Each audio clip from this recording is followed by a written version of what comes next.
Hello, welcome in. We got Mr. Flies. How you doing, sir? I'm pretty good. How are you guys? There you go. I feel like I'm having a stroke right now. Okay, yep, leave it in. Maybe.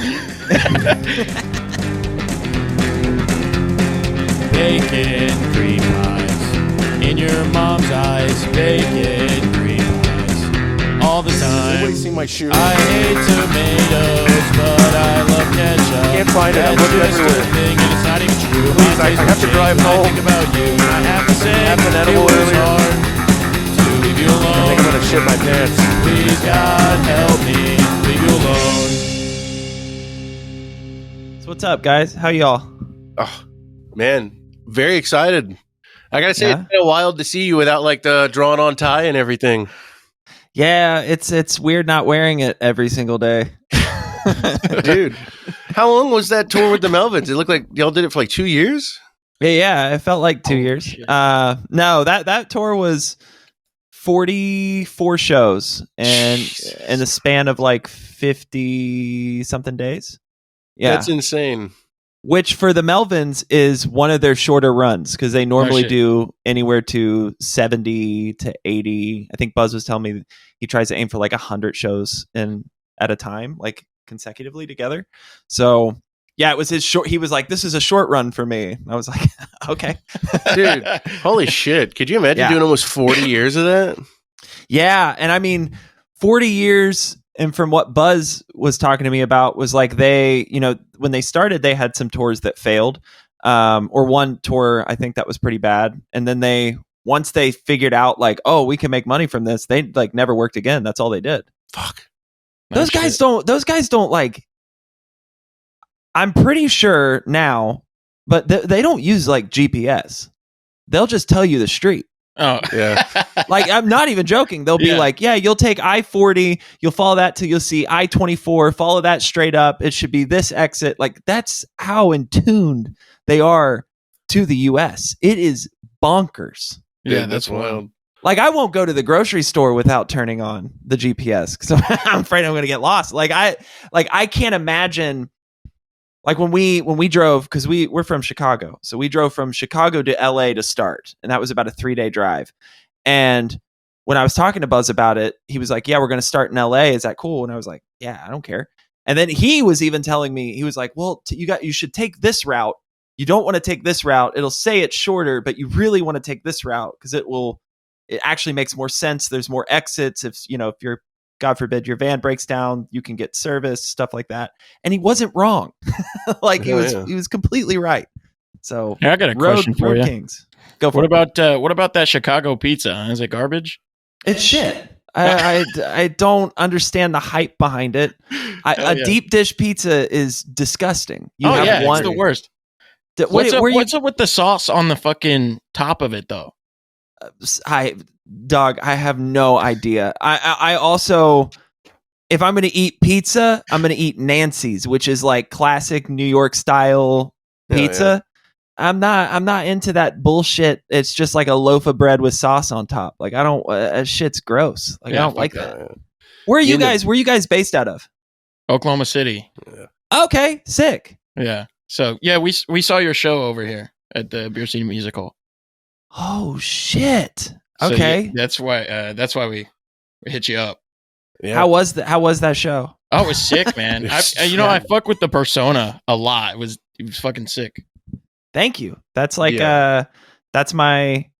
that's from years of working in a comedy club and being around comics and like wishing to God I could be a comic.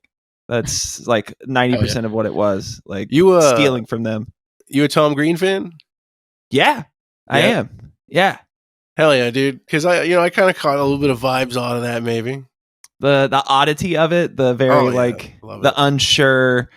I tell everybody it's like a very unconfident salesman. That's like a very bad Bible salesman. Like just not good at the job. Didn't read the book, but has a lot of them. And then you mix in like that theatric merciful fate thing with the shrill stuff, man. It's phenomenal. Yeah. That was a fun ass show. Like that was a venue that Buzz, that's a newer venue, and Buzz was telling me that they played it once, I believe once, And he was like, yeah, it's so good. I immediately added it to our roster of like a place that they play religiously. And it was great. That venue was awesome. That show was sick. Everybody was cool. Here's another question.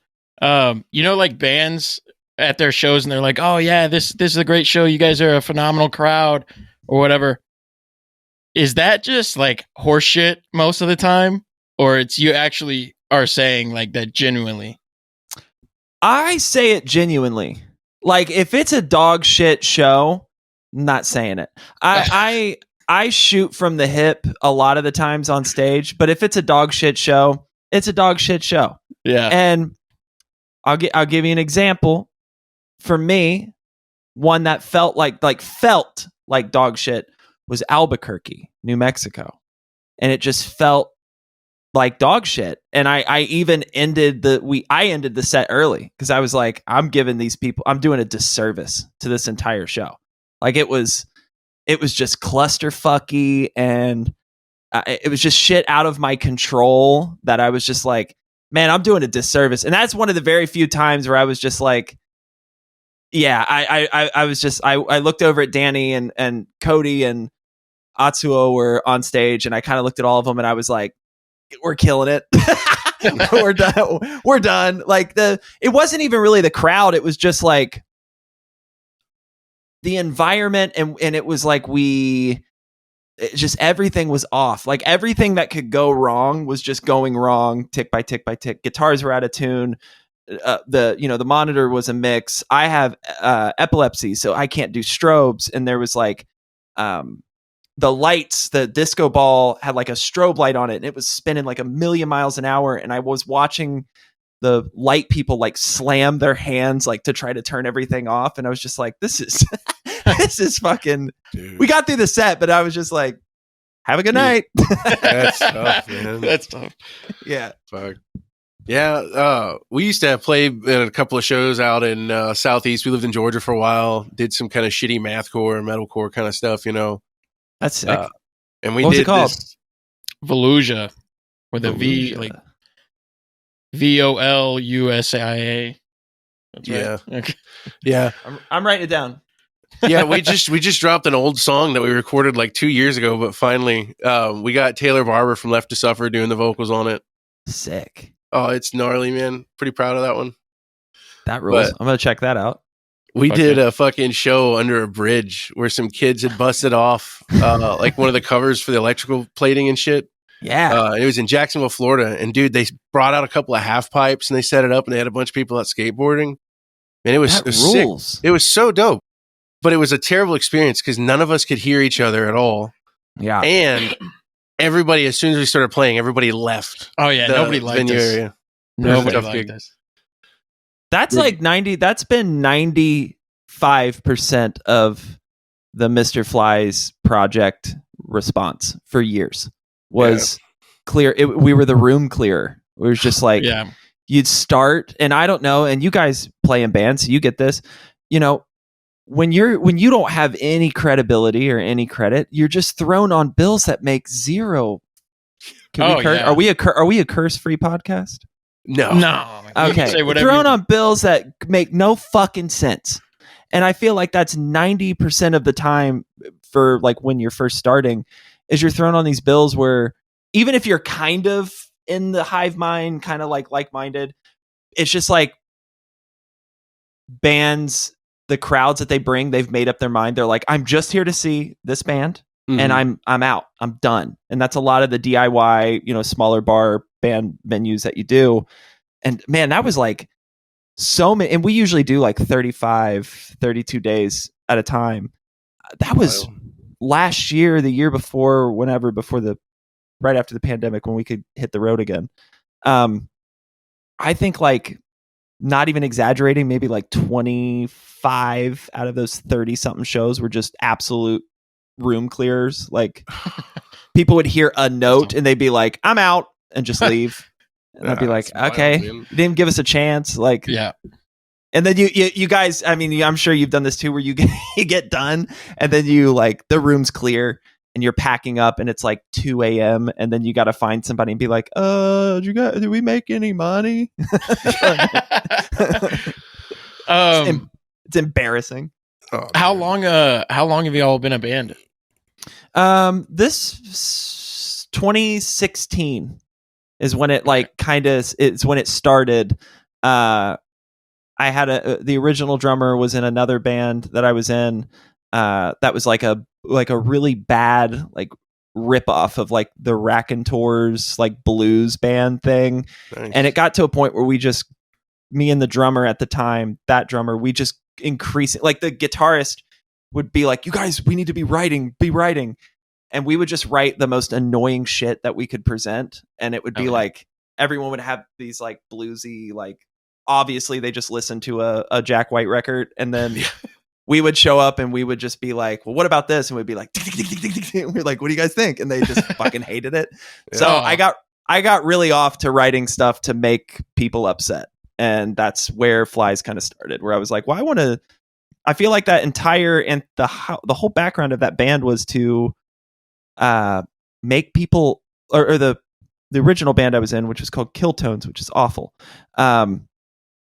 I learned a lot from that band, but it's like your first band it's never amazing. I think what I learned the most though from that was like all the one main guy cared about was people pleasing. So when I started Phylzzz, I was like, I just want to do the opposite of that. Like, I don't want people to like it. Like, I want people to be put off by it. I want people to be like not interested. And the people who are interested because they know other people don't like it. Like, I want this like weird, I had this weird demographic in my head. And it was a lot of getting kicked out of places and being told to stop, and sound guys cutting us off, and we would bill ourselves as a jazz band, like a jazz duo. So we would get in places where it didn't make sense, and then immediately start. And you think a jazz band, you think like little 112 and jazz guitars, but I have the drummer bringing in a 26-inch, a 16 to 18, and I've got like I think I was using 3 412s then. And I'd be like, it's not that bad.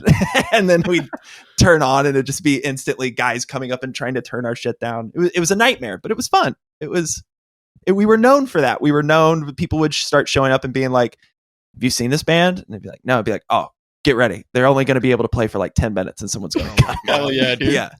So that's where it kind of started. And then it started evolving into like, okay, I'm going to actually write songs, and I'm going to actually like still take this energy and kind of refine it till where we are now, where Danny Sign is the current drummer for the band. And he's great. He gets it and keeps up and rips. It's awesome. Yeah. I got to say, that was one of the cooler things for me. You guys are the most energetic 2-piece that I've ever seen live. It was wild how between you running around and him just really like getting into it, man, there was so much energy going on stage that it felt way bigger than it was, which is really cool. It's and when you get that opportunity, it's that shit. What's so funny?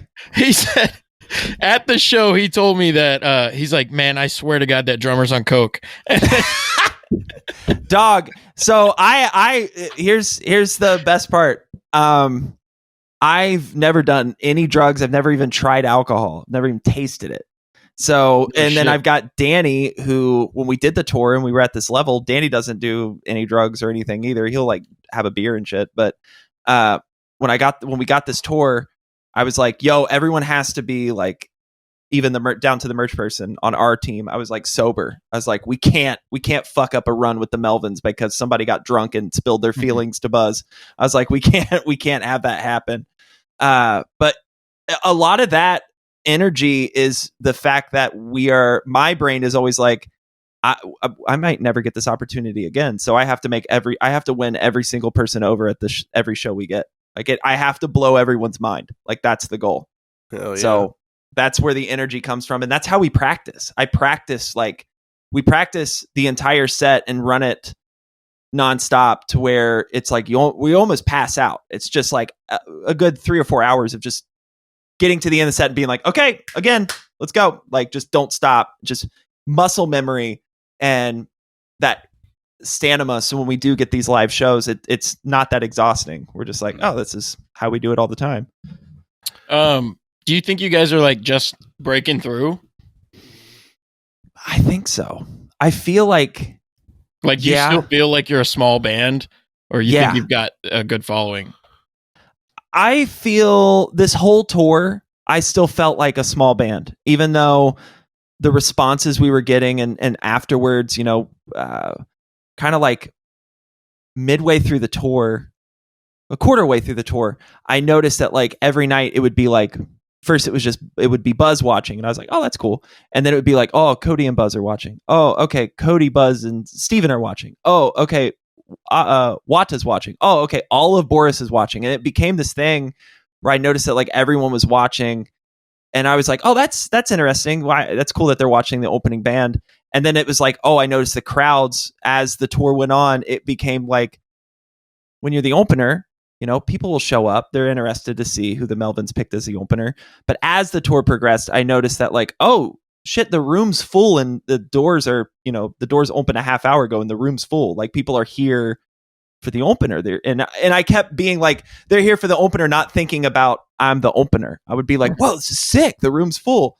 But I feel like by the end of the tour, I noticed a complete change of not only our social media, but like numbers. I really hadn't looked at the numbers until like midway, and I was like, oh my God, like Pretend Friends has like 40 something thousand plays or 20 something thousand plays in all time. Like, our Bandcamp was nuts. It was like, I think we were at like 80 or 90,000 on some stuff. And I usually go live on Instagram and we'll do like stupid shit, but then I've noticed I'm like, oh, now I go live on Instagram and it's like there's people and they want to like talk about their experience of being at the show, and I'm like, this is cool. So I still want to treat it like we're a small band, so we appreciate every single person that like likes the band. But I feel it growing into a bigger thing, kind of like every day. And I feel like next year when we tour again, I feel like numbers are going to be not crazy. I don't feel like we're going to be selling out places, but I feel like numbers are going to be different to where it's like, oh, okay, like we can go to Oklahoma and draw some people. Like, we can go to these places and draw some people. Not crazy, but we can draw. Yeah. Not chat pile numbers. I wish chat pile numbers, but not chat pile numbers. Not chat pile. Yeah. So I have a question about Fat Chance. Did you record that after the first bit you did with the Melvins? Yeah, I recorded that at Electrical Audio. Okay. Would you say that the touring with them was a big influence? Because for me, listening to it, I think it's a way more stripped down sound than what y'all had done on Cancel Culture. Yeah. Like, it just feels a whole lot more guitar and drum oriented. There's still a lot of the noise aspect to it, which I love. Sure. Yeah. But I think it just feels a little bit more aggressive Clean. and a little more straightforward, I think. Yeah, so that record I sent to AmRep right before we got the Melvins offer. I should put that. So that record was done because I've been on this kick where I'm like, okay, I want to try to get, like, next year I have this insane goal of like, I want to do at least like 4 or 5 records. Like, I want to do a lot because I write all the time. Mm-hmm. But yeah, that record was, again, the rule of doing the opposite. Okay, I did this self-produced Cancel Culture Club record that had all these people on it, and I did it all myself and at home. Excuse me. And then it was like, okay, now we're going to go to the nicest studio and do the cleanest version we can do and like the hi-fi, just to see. Let's try something different. And we were looking at doing a more like drum oriented kind of record now with Danny and the band. It was like, well, let's just try a drum focused record. And yeah, it is a lot cleaner and it is a lot more, just drums and guitar focused. But that also comes with the fact that it was very expensive to be there. So yeah, it was a big budget. Like, the label gave me the money from the Penitent Curtis record. That was like way before they sold a bunch of vinyls, and then Tom Hazelmeyer wrote me a check, and I just took that check instantly to the studio. So yeah, I didn't have as much freedom and time to go as crazy as I wanted, but then also I was like, okay, well, maybe that's what we're kind of going for on this one. We're just kind of being like more straightforward and just to the point, not really layer it up too much, and just like straight down the barrel. Like, let's just do it like that. So Hell yeah. I think I saw an interview, I think it was about that album, where you said that you were primarily using a fuzz war into a Fender tube, right? yeah, fuzz war into a it was like a 1957 what the fuck was that amp called? 57. Yeah. Was it a twin? No, it was like a brown single speaker. Oh. Like it's not a Princeton, but it's one of those like. Was it like a Champ? Amps. No. I'll get the name eventually, but it was like some like old 50-something Fender brown. Fuck yeah. I don't want to say a Champ, but it was just a single 12, and I just maxed it. That was really that whole thing, was just blowing that speaker out. Oh yeah. And a Fender twin. The tones are disgusting. I love it. One of my absolute favorites is the Mr. Entertainer, that super reverby, like, it almost sounds like you have a gated glitchy fuzz with your volume rolled back on your guitar. Yeah. It's phenomenal. That's I don't have it in here, but that's wait. I don't. I'll show it to you. I'll grab it here in a minute, but it's really all that's actually, can I just grab it? I'll show it to you. It's fucking stupid. 1 second. What's up with this no coast? What is that? I don't know. Kind of looks cool though. I'm gonna be real with you. All these lights are making it hard for me to see. Maybe you have epilepsy. I don't have epilepsy. I have astigmatism. I have astigmatism too. The lights don't fucking make you go blind? I'm not paying attention to them. Oh, scumbag. All right, here's a secret to that record. Oh shit. No way. Is that a fucking Esteban? It's a Esteban. That's like, this is that entire record. Dude. That with You have this 58 smashed against it. When I recorded, go ahead. I had that exact amp in high school. It's the best. Like, do you do like home recordings? Obviously with you guys set up. Pretty much all I do, yeah. Yeah. So when I was recording that record, I live in Chicago in a tiny apartment, can't be that loud. But this amp I had, same thing since high school. My dad got this with that shitty guitar, the acoustic Esteban thing. And he was like, it's going to be better than a Martin. Then it came with like no back, and he was super pissed. And that was the only thing that survived. And yeah, I used it for everything. When Buzz came over and he ripped the solo on Mr. Entertainer, he came over, he's like, what am I playing through? And I was like, this. I was like, you're using this. And plugged it in, and I literally had it under my desk, and I just had my foot on the mic. And when he was ripping the solo, I was just like shoving, like stepping on it. The harder he would go, I would just shove the mic. So it was just like completely blown, distorted, crazy sound. But that whole record's that amp, just different little tunes. That's amazing. Yeah. Yeah. I was listening to one of your other podcasts that you've done, and you were saying that you'd make a lot of weird sounds on your records. Like you said, you hang the guitar by the whammy bar and shit. Yeah. Yeah. What else you got in there for weird sounds? Man, I got all sorts of stuff. This is a good little thing I use. It's just a little tape recorder, but I'll re-record guitar solos off of that, and then I'll record it and then re-record them on here, play back through the speaker, and then play them again, so you get like a weird effect. This is a crucial thing I use. These all day. You can find them at Goodwill's, thrift stores. Just shitty 1/4-inch mouth mics, like absolute garbage mics, but they sound crazy for vocals. What else do I got? I got some other weird shit hiding in here somewhere. That's cool. That's really the kind of shit that I use. Mics. I have this like a U87 kind of knockoff, but really Cancel Culture Club, because again, I'm poor. I don't have money. I'm not, the label, you're a band, you don't make money. I ordered a bunch of these, like Amazon wannabe condenser mics, and I would take them I would fully take them apart, and then I would just take the capsule and like put them in weird places and leave them mic'd up. And I hung one mic, Concord mic that I let my friend borrow that's recording right now, and I would just hang it in the corner. And when I'd want screams, I would just like go back and then just like stand in the corner and just scream as loud as I can at that mic and be like, okay, that works. Really just miking and fucking around. That's a lot of it. Yeah, I love that. Yeah. Also, what do you got? I got another one, but I forgot what it is. So go for it. Okay. Now I know you said that you self-produced the last one, and I know you do a lot of work with Hayes XXL, right? I've seen. Yeah. Now, how influential would you say that relationship is on your current songwriting process? Like, do you specifically come in with like unfinished little bits specifically to get more input and have a little bit more creative fun in the actual production? Or is it more of you kind of come in with everything 100% and then work with him to shape it a little different for his flavor?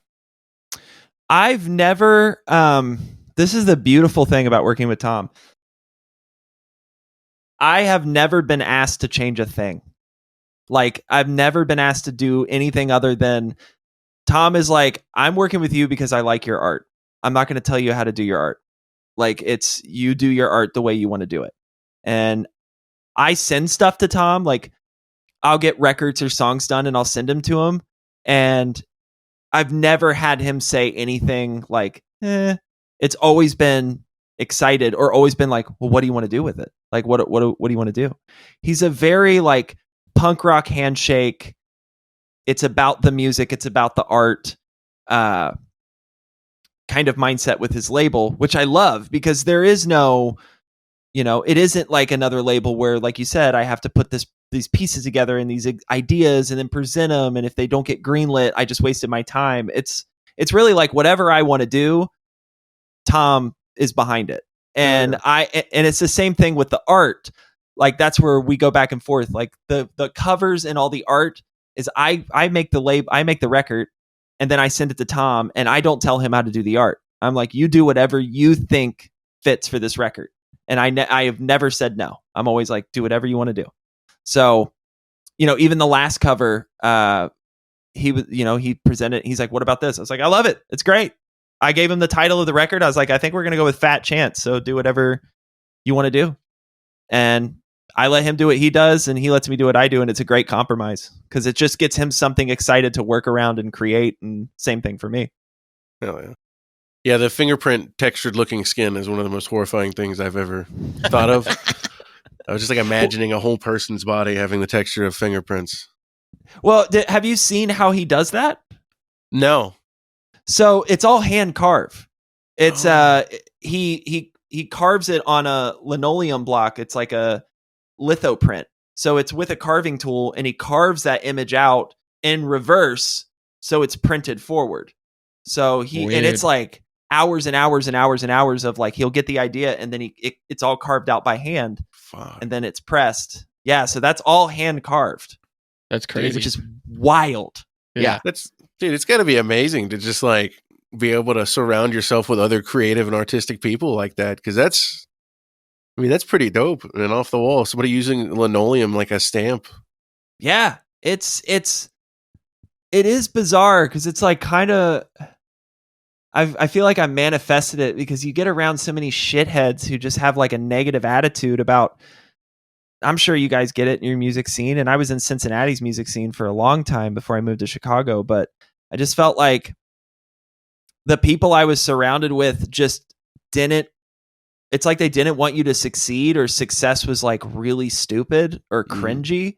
And I think that's the dumbest thing on the planet because like with your guys' podcast, like you guys are clearly taking time to do it. You have a great setup. You're mic'd, you're putting effort behind it. Like, why would I not want you to succeed? Right. And I feel like that's a lot of people's like weird mentality in a music scene or any kind of art thing where you get around people for a bit who are just like, oh, don't do that. Like, oh, like, that ain't going to happen for you. Like, don't waste your time. And it's like, I when I was younger, I was surrounded by those people, and the older I got, the more I just got rid of them. I was like pushing them out of my way. I was like, I don't want to be surrounded by people who don't want me to be successful, or don't want to be successful, or don't want to like be 100% about their art or like what they're doing. Like, I just don't want to be involved with the negativity of people who are just butthurt that they have to try. You know what I mean? Yeah. Like, this is all flies, and everything that I've gotten is because I've tried. That's it. I've put it out there. I'm not, even if it's vulnerable or whatever, I've put it out there, and I've put out the energy that like, this is what I want to do. And you will gravitate those people that want to work with you. And I get that question, like with the Melvins, like after every night, people be like, how'd you get it? How'd you get the tour? And it's like, I just put music out. That's it. I put music out, and the people came. The people that wanted to work with me came. Like, that's just how it worked. Yeah. How do you like balance your, I guess, finances just being in the band? Because that's something that I really want to do, you know, is just focus on what I actually care about and not have to work all the time, you know?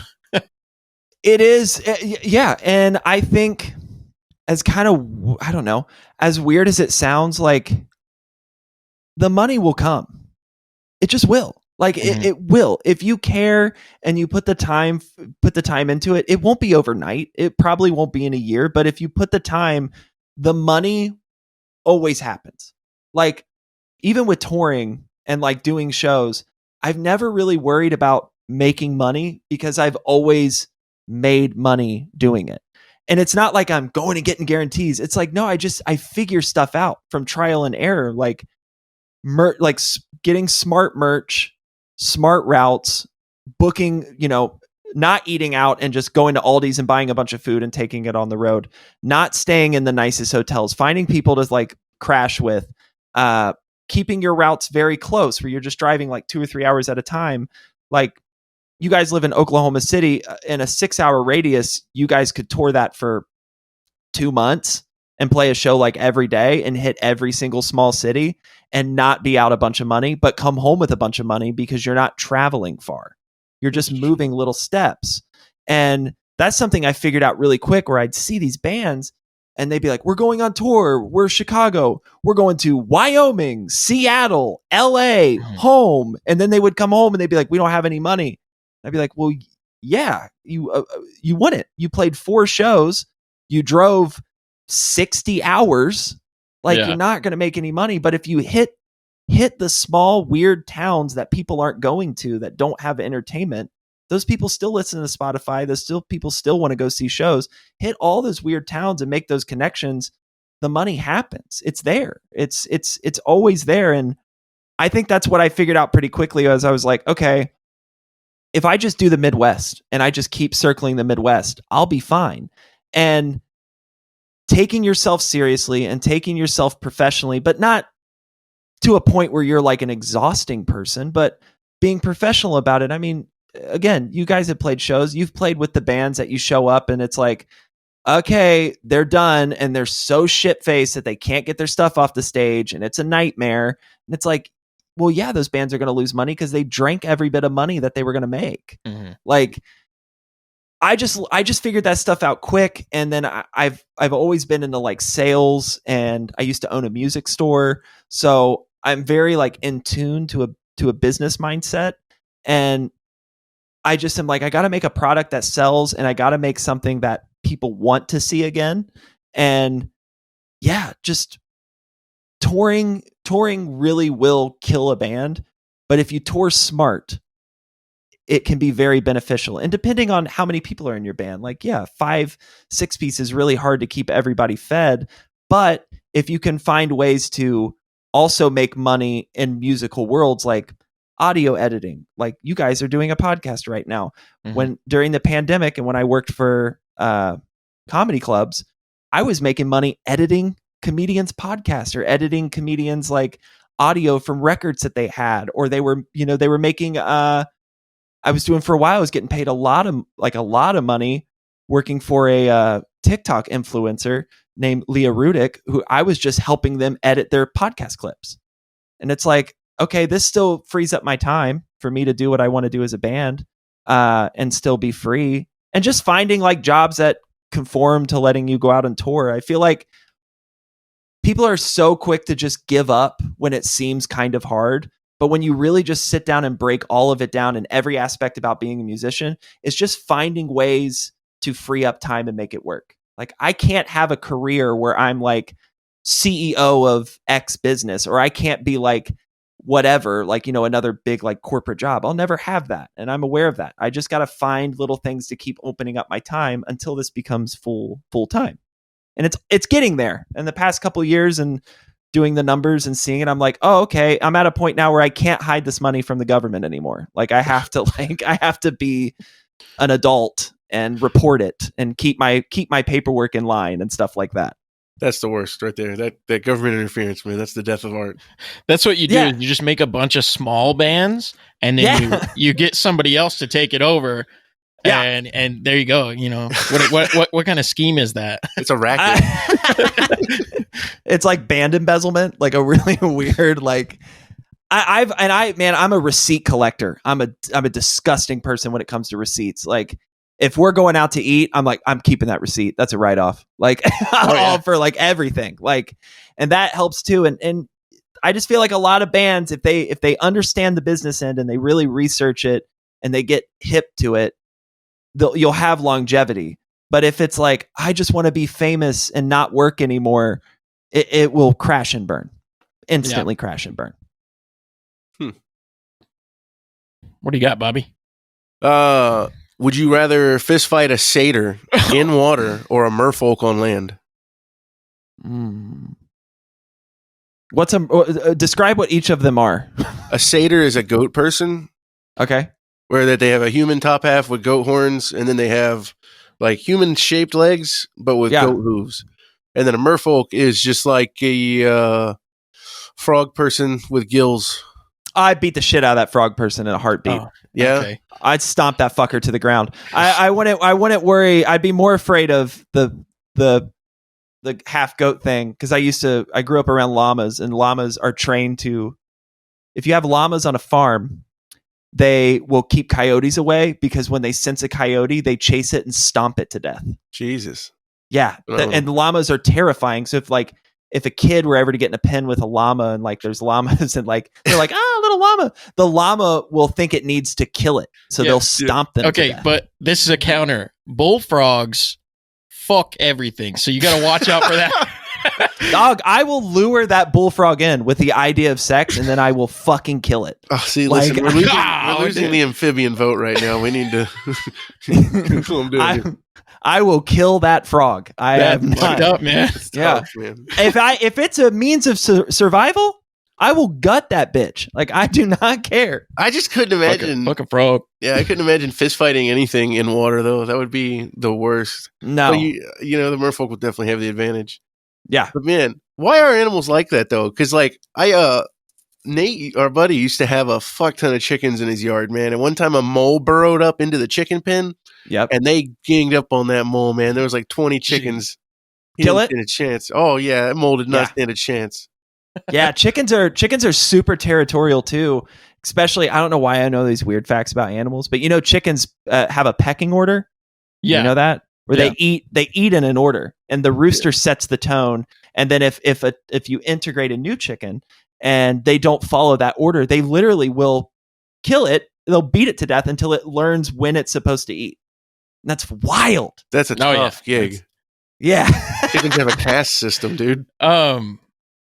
Man, why is your band name spelled like Phylzzz? That's a good one. Or Files or whatever. Yeah. So again, the whole idea with the band was to fuck with people. It's always been that.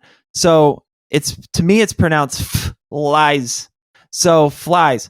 But I wanted it to also be where you could not find it. Because MySpace was like the MySpace was like the land before time era of music, where it's like you could put a band out. If you got people to, bands were making it that labels would absolutely say no to. Like Blood Brothers is one of my favorite bands of all time.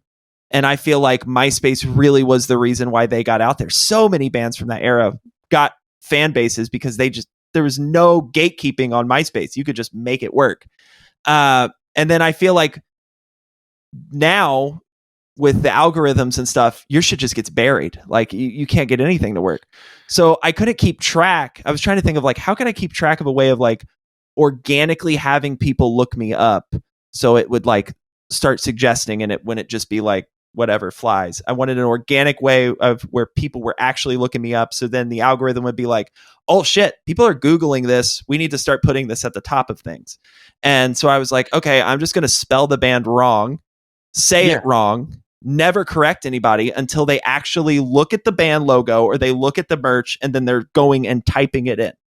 So it was just my way of really tracking who's following, really tracking who gives a shit to look for the band.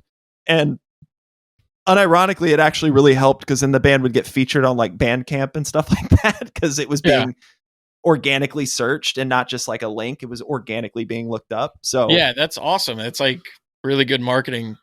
Yeah. spell stuff wrong and do it wrong, and it'll work. That's funny. That's premeditated. You didn't just fuck it up, right? No, premeditated. Yeah, 100%.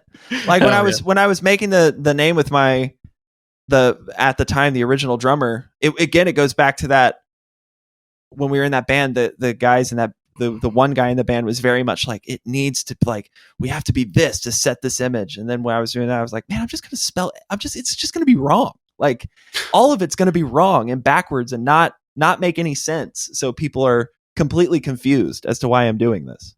And it's worked. That's awesome. It's like Bizarro World logic, man. Yeah. It's like if Pee Wee Herman had a band. Just like completely fucked up. You got more questions in there? Yeah, you in any comic books, man? Not really. But Tom, the Hayes, XXL, is huge in the comic books. Hell so yeah. I feel like the more I'm around him, like in his house, he has an entire room that I think is like maybe 10 shelves of just every comic you could imagine. Buzz is really into comics and books. I feel like I need to be. So do you have suggestions of things that you think a psycho like me would like? Yeah, you, pal. Yeah, absolutely. The Alan Moore Miracle Man reboot. I think it's from the 80s. I'm taking notes while you talk. And then it's new being done by Marvel now with Neil Gaiman writing, and it's phenomenal. Also, what's it called one more time? Miracle Man. Miracle Man? Yeah. And it's kind of like what if Superman just decided he wanted to be God, is basically what it is. It's not necessarily he's an evil guy or a bad guy. It's not like, Red Sun, Superman or anything like that. It's just like he's like, everything's gonna be peaceful, and it's going to be because I'm gonna make it that way. That's sick. Okay, so it's kind of this utopia that is really wrong. It's really good. It's really well written. Okay. Another Alan Moore one is Saga of Swamp Thing. Like these are like, if you're just kind of looking for like an atypical, you're not just looking for like a Superman comes in and saves a bus full of children type of stories. Yeah. So Saga of Swamp Thing's really good because it is where that Swamp Thing realizes that it's its own separate entity and isn't the man that had died in the swamp, and that it's just a plant elemental that convinced itself because of the trauma that it witnessed that it was him. So it's a really good character study on him as a character. I love it. Highly suggest it. Yeah, I'm definitely going. I like that a lot. Okay. Yep. I'm not even. I do like to read, and I especially with Tom's collection and being around, and Buzz too, and the way they were collecting, I was like, okay, maybe I should also be looking into this because these guys are very smart and very artistic. So, what about you ever play Magic the Gathering? No, I've not. I know. Do you do like D&D or anything super nerdy? No, when I was at the comedy club, there was a whole D&D group, and I never participated because they were so deep into their lore and their story. But I would stay and hang out and just listen and watch, and I loved it. So I definitely know that it would be something I would be into, and if I have time, I would definitely be into that. But I do enjoy it. I think like D&D and all that shit's fucking rad. Oh, dude, I think that role-playing games would be right up your alley. Yeah. Like, The only thing I do, I play a ungodly amount of Fortnite. hell yeah, dude.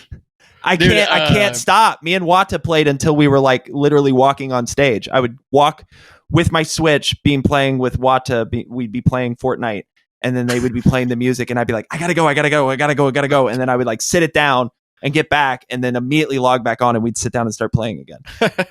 Hell yeah. Dude, the first time I ever played that game, I got the Victory Royale on the first game I ever played. Let's go. Yeah, right? So then I just uninstalled it. You did what needed to be done, man. You proved a point and you left. I get it. I totally get it. I was probably playing the shittiest lobby of all time, but I'll take it. I don't care. Man, as soon as a 9-year-old gets on there and starts fucking blasting me and killing me and shit, I'm pissed. I'm like, I'm losing my... And like, Wata was so fun to play with because Wata speaks very little English, but she found I had a Nintendo Switch. She's a big gamer and she really wanted to play. So she like from what Atua told me, that she spent that night playing and learning how to play Fortnite because she wanted to not look stupid playing.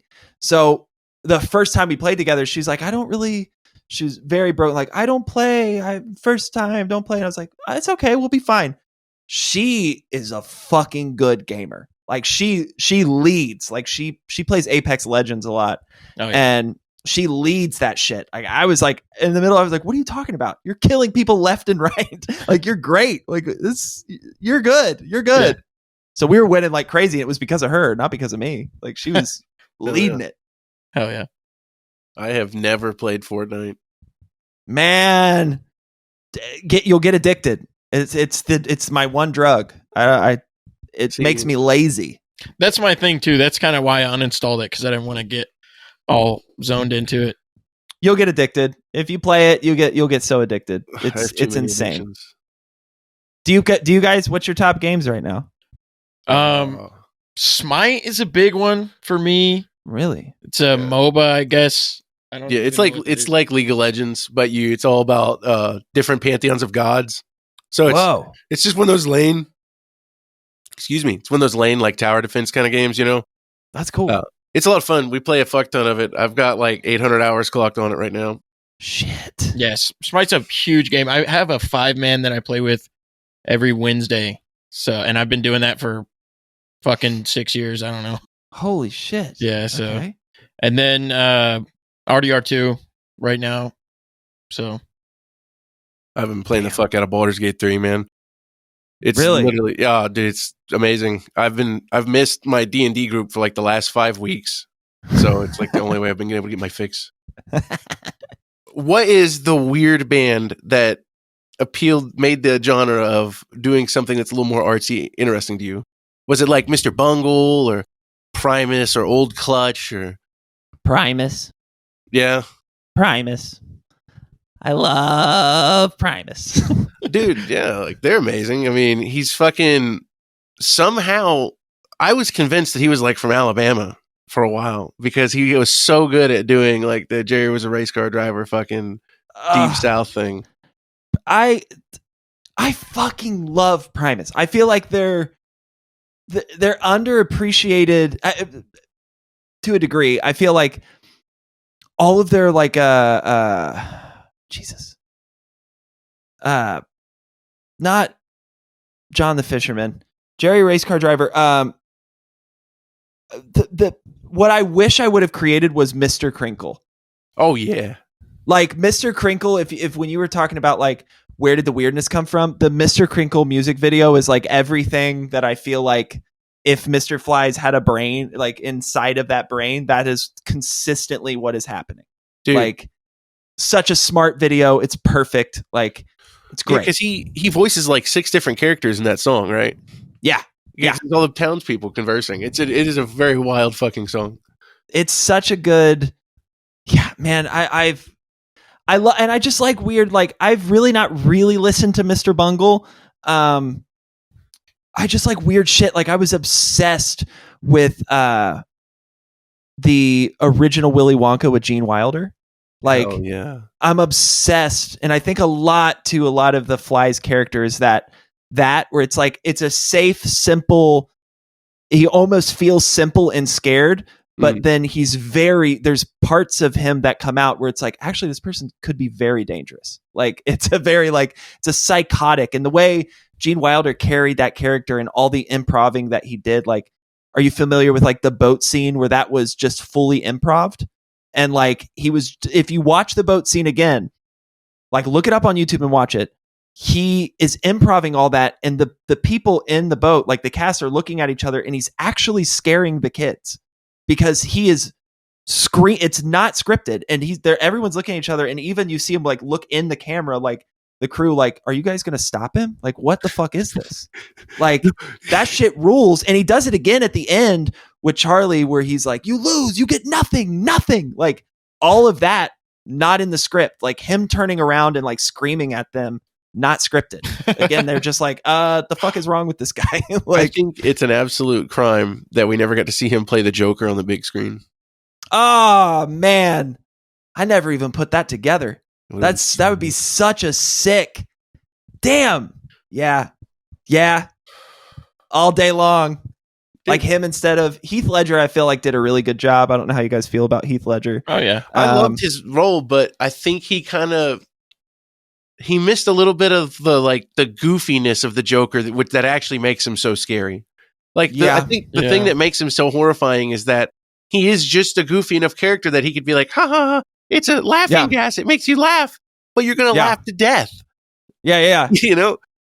And he's he's self-aware, but also not self-aware. Like, I see what you're saying. Like out of all of the movie adaptations, which one do you like the most? Oh, I like the newest one by far. Is that the with Joker. Joaquin? Yeah.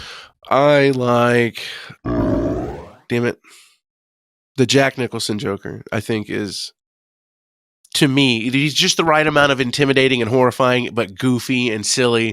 And he's going to squirt you with his little flower thing here, but he's also dumping toxic chemicals down the throat of 3 orphans in the back room. You know, like it's the perfect Joker to me. Is Jack Nicholson the one I think with the purple Michael coat Keaton. and the fucking, or that's not him?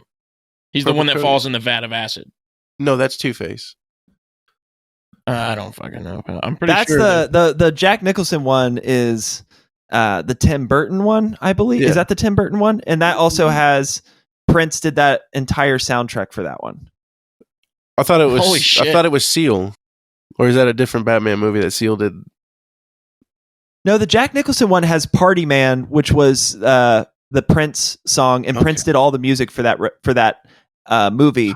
And I remember because Party Man's like such a sick ass song, and then if you look up that entire score, it's all done by Prince, and it's really good. But I know the Kiss from a Rose music video has Batman and the Batmobile in it.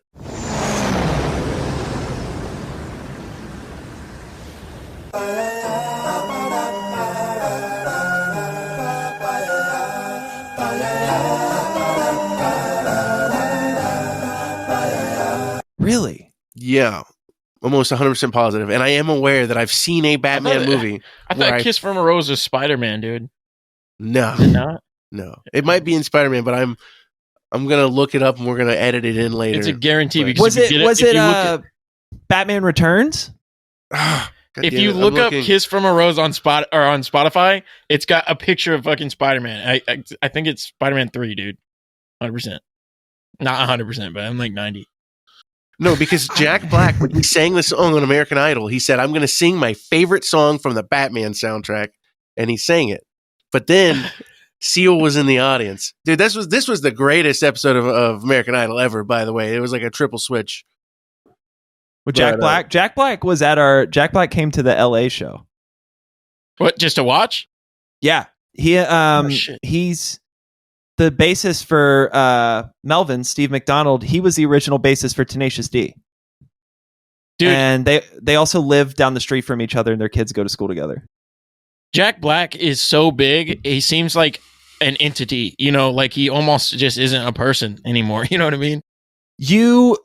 Man, You call him fat? him No, but him at the show, like, you would not know it was him. like would not know. He is the most normal ass person. Like dirty sweatpants, just looked like a bum. Hell walking around like on his phone. Super nice, like nice, sweetest person. Steven said that Steven was like, come to the back. Like there's stage seating, like stage side at the Belasco Theater.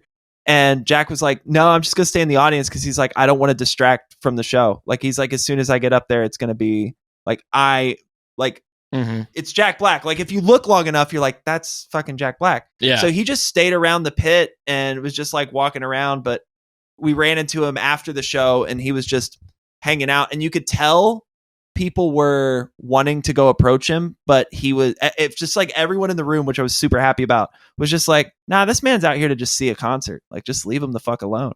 So That's everyone awesome. just was just like, what's up? And he would just do his like Jack Black kind of stuff. And he got in the most expensive car I've ever seen and drove away. What if you were just in a pit, like a Slam concert or something, you're fucking Lorna Shore, and you get body checked by Jack fucking Black? Dog, that would rip. It would be sick as fuck, yeah. He just knocks your teeth out and then just disappears into the crowd. You got to ask him for some fucking new grill, dude. You'd be like, hey, I want your shirt. Yeah. Yeah, it's worth more than a new grill. Yeah. I need that fucking shirt. Throw it on eBay. Dude. Sell that shit. Yeah, me and him were talking about what a genius move that was for him to like make merch that's only his, that the general public can't buy. What? you seen Did you do that? Yeah, his No. shirt that he wears on stage is just a pick of destiny, and it's tie-dye. Yeah. You can't get that. He doesn't sell it for merch. It's just his. That's just what he has, yeah. And so he did this thing, like, I guess he has like somebody that makes the shirts for him. Yeah. And he did a raffle type deal or something like that, where she made 3 shirts of one size, and they're still going up. I think, I don't know how much they sold for, but it's a lot. Shit. Yeah, That rules. So you guys Tenacious D fans? huge. Yeah, I went to go see Yeah. him in Texas. Wow. Was it great? Oh yeah, it was phenomenal. I really want to see Tenacious D live. One of my like first DVDs I ever got when DVDs like first came out was my grandma accidentally bought a Tenacious D DVD from Walmart, because it was like the one that came with all the HBO shows and then the acoustic concert live in like London. And Okay. she got it on accident because somebody there was just like, kids love it. And then I got it as like a 13-year-old. And it's clearly just some dude was just like, yeah, just buy this. Your grandkid will love it. And my grandma was super Christian. So it was really funny to get this like satanistic like black DVD of just the coolest shit. And their cover of like Flash Gordon is so fucking good. Dude, I haven't seen that. Really? Oh man. I'll blast you over the link of like the opening of that DVD. They open with Flash like acoustic, and it goes perfectly into Wonder Boy, where that was like my first like almost like live performance DVD thing I had, where I was like, damn, this rules. They're funny and they rip. Like, this is great. Yeah, I think he's a phenomenal artist. Just everything that he does. Also, like, his movies are phenomenal. I'm a huge Jack Black fan, man. Yeah. It's crazy. School of Rock is like an incredible movie. Oh yeah. And the soundtrack, like, I can't help but thinking that he took part in that. Oh, 100%. 100%. Yeah. Like Phenomenal soundtrack. The little bit that I talked to Steven about working with doing the Tenacious D stuff with them, he's like, they got it. Like, they know what they want. Like, they know exactly what they want. Like, it's not coming in anything other than like that. Those guys know what they're doing and they know what they want. And I would love to have been in that room. I mean, I've watched the DVD. I'm sure you've seen like the in studio DVD stuff of them recording with like Dave Grohl and all that shit. Yeah. But man, I would love to have been in that room just to like see how they do all that, just how they work together and stuff like that. Dude, so have you seen the video where he gets Dio on his record? Yeah. Dio? Yeah. Oh, what the fuck? Did it cut out? Yeah, it totally cut out. It just stuck on your face and you were just like, Yeah, no, I was like, yeah, and then you were like, looked at me, and I was like, did I fuck up? Like, No, but yeah, so he gets Dio on the record, and it's Jack Black, and he's like young as fuck in the video, which is cool to see, right? But Yeah. he's like so timid at this point in his career. So he Yeah. goes up, and Dio's like, yeah, like, do I need to do another take, you know? And he's just like, nope, that was phenomenal. Like, we're just going to leave it there. And I thought, you know, I don't know. I love videos like that because it just makes Jack Black more personable, I think. Yeah. You know? So, yeah, he's like It's the fucking most like awesome. normal human. I feel like he's one of the few people that are like in the industry that high of fame that it's not gone to his head. Like, I feel like he's a very like normal guy, and he just feels. I mean, for a guy like him at his celebrity status, and think of people at that level, they would not be going to a concert like the Melvins without a crew of security and like making it a big deal. And like, I have to sit in the back and I don't want people to see me. Like, this motherfucker waited in line. Yeah, that's crazy. Like, you know what I mean? No security, no nothing. Just waited in line with everybody. Like, Dude. that's bizarre. Yeah. Yeah. He's an oddly influential character too, especially in the metal community. Because you look at stuff like Brutal Legend or, you know, School of Rock and think about how much fucking metal and punk staples that he introduced to a mass audience of people who, you know, like, I mean, obviously everybody was going to know like the Ramones and shit like that, but Sure. like Broke His Helm, that's a band that never really fucking even existed. They put out like one demo and that's it. And it's from the 80s. And he's just like, oh yeah, I know perfect song. It's going to go on my game. Like, it's fucking rad. And not a lot of people are even trying to, like, not a lot of people like him. He feels like the type that is like his current band is, you know, I don't want to say unknown players, but people he just like scouted out that are just really good at their instrument. He could pick anybody. Yeah. And he's just got this collection of people that he's like, they're just good players. That's cool. Like, these guys who've, you know, been playing forever, who have been looking for a break. And then like you get Jack Black being like, hey, do you want to play Lee with me every night? Like, you know what I mean? Like, that's wild when he could pick anybody. Oh yeah. Anyone. I think it's crazy sometimes. Like, you ever listen to Devin Townsend, did he?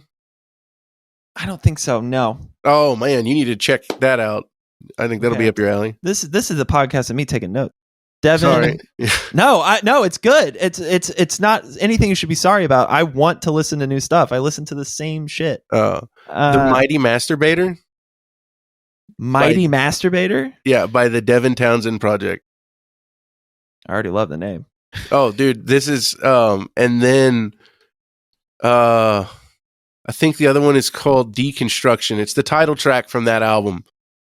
Okay. But that album has like Oderus Urungus is on it doing guest vocals. Michael Ackerfeld from Opeth is doing guest vocals. Wow. Greg from Dillinger's in there. Wow. Joe from Gojira is in there. I mean, like, it's just one of the most stacked fucking people that are on the album I've ever seen in my life. That rules. Yeah, I'm definitely going to check that out. It's weird. I'll tell you now, it's like a 19-minute song. That's sick.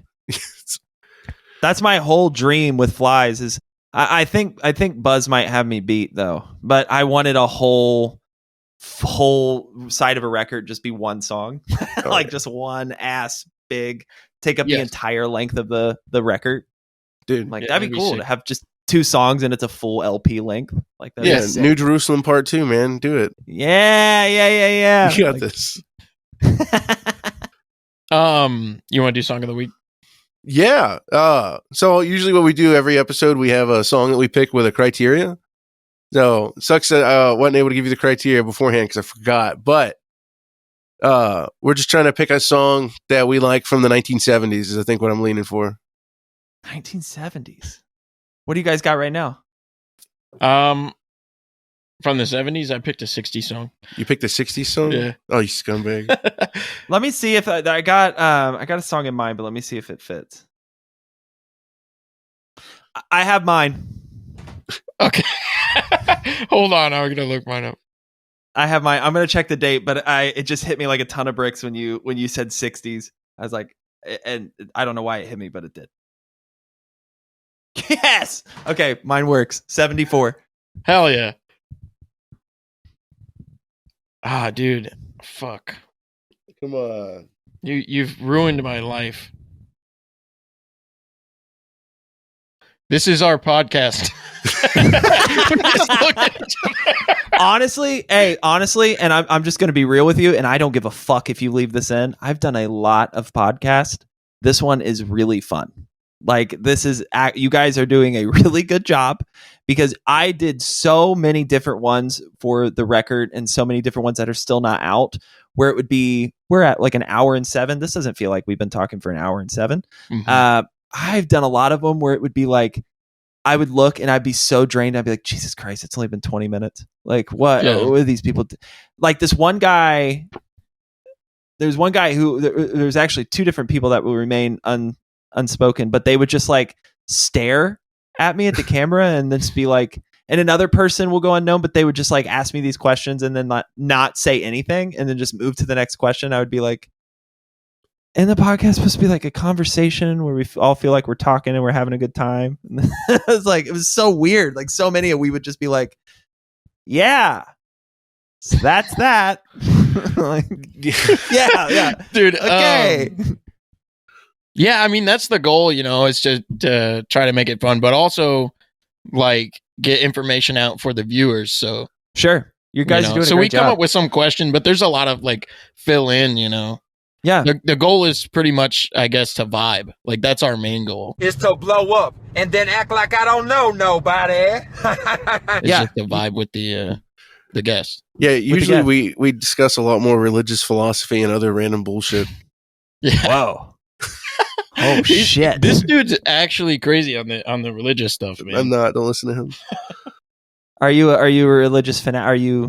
Do you like religion? I don't know how to approach it. Are you I study ancient Christianities, okay? and I'm just into a lot of the ones that do they incorporate like ancient Greek magic and stuff.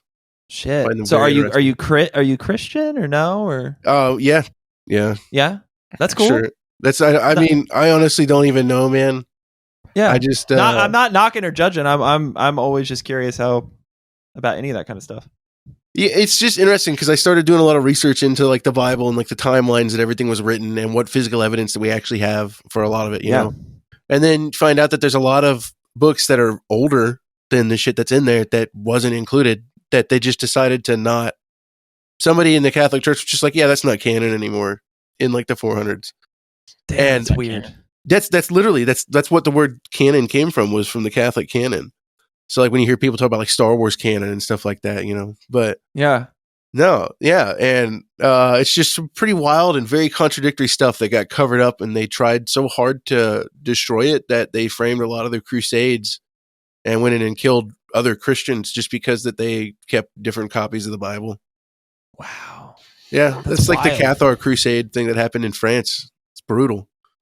Damn. All right. Well, how about y'all go first? I'm like right on the tail of this one. Okay. So y'all go first and I'll have mine by the end. On your Do song. you want me to go first? It's up to you, man. Okay, I'll go first. If the category is 1970s, then I'm going to have to go with that 1974 banging hit, Elton John's "The Bitch Is Back." Hell yeah. All right. dude. Yeah. The bitch is back. All right.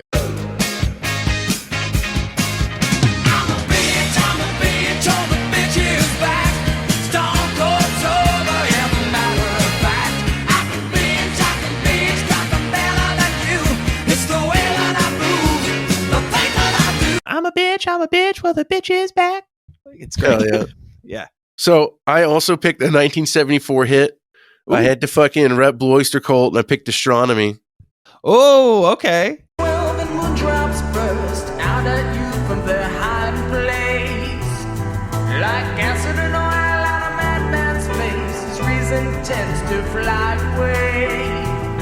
Like lesser birds Isn't this phenomenal? on four winds, like Yes. silver scripts in May. And now the kinda sands funny. become a crust. Oh, dude, I fucking love Blue Oyster Cult. Because it also feels like Jack Black is singing that. Yeah. Like, it really has like that kind of his like, it's almost like that exaggerated style that Jack Black does, but that guy, Blue Oyster Cult rips. Dude, the funniest thing about Blue Oyster Cult is that vocalist, which I can never remember which one of them's which, but he's the one that is supposed to be their primary vocalist. But all of their biggest songs are not sung by him. It's all sung by one of the other members of the band. even though he's their main vocalist and he's the one that sings on 90% of their songs, it just so happened that the ones that he didn't sing on were the ones that blew up. Shit. That's a tough gig. It's a tough fucking gig. That's a hard one to swallow every single time. Dude, my first band I was ever in, like, I got in a fight with the vocalist like a week before our first show. My first show ever that I would ever have played. So it's kind of a big deal. And then they found a new drummer. I got fucked, man. It sucked. It's a tough life. I'm gonna go 1976. The Ramones, which is not their best year, but Chainsaw. Ooh. There it is.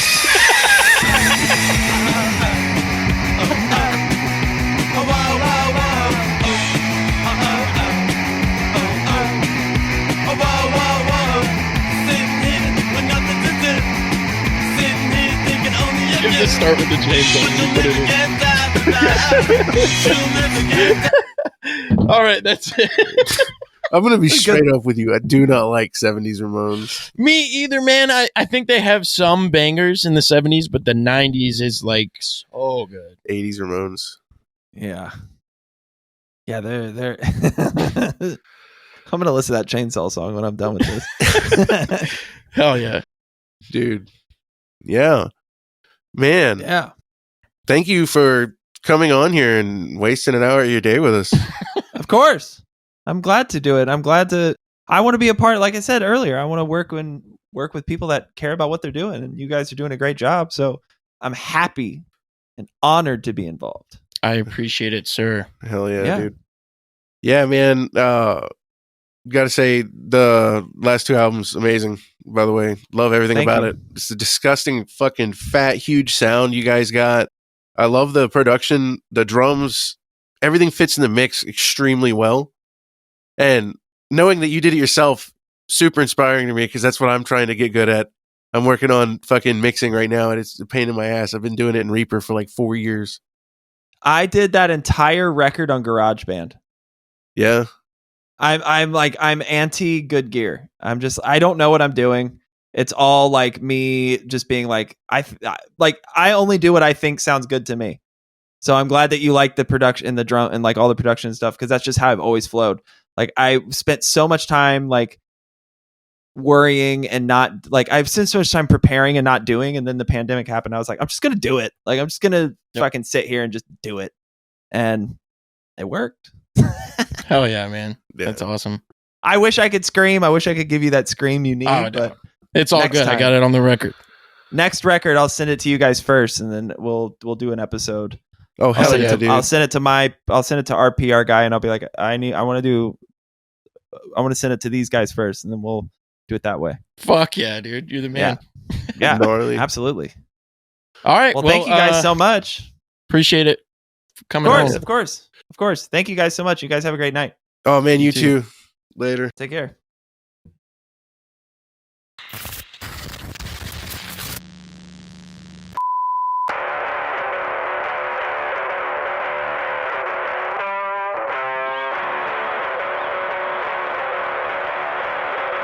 It smells like